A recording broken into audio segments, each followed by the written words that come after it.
de l'Évangile de Jésus-Christ selon saint Marc, chapitre 12, versets 13 à 17.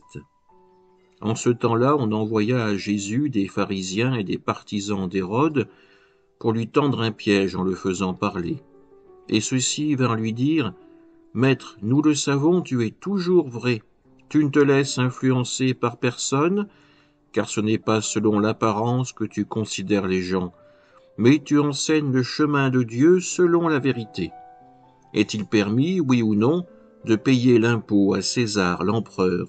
Devons-nous payer, oui ou non ? » Mais lui, sachant leur hypocrisie, leur dit : « Pourquoi voulez-vous me mettre à l'épreuve ? Faites-moi voir une pièce d'argent. » Ils en apportèrent une, et Jésus leur dit : « Cette effigie et cette inscription, de qui sont-elles ? » ?»« De César, répondent-ils.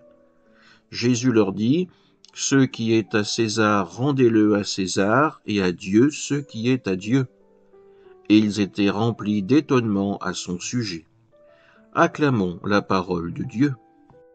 Nous retrouvons aujourd'hui Jésus dans une de ses joutes verbales bien connues.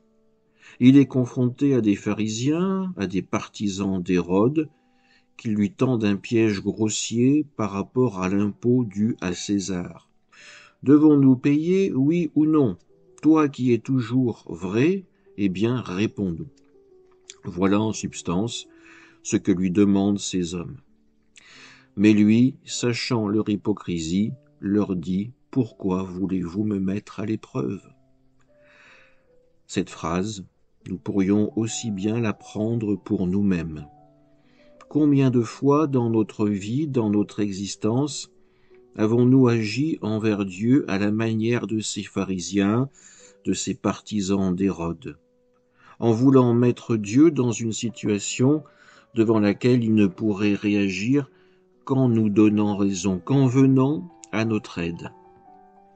Oui, Jésus agit et parle toujours en vérité, mais malheureusement, ce n'est pas encore notre cas.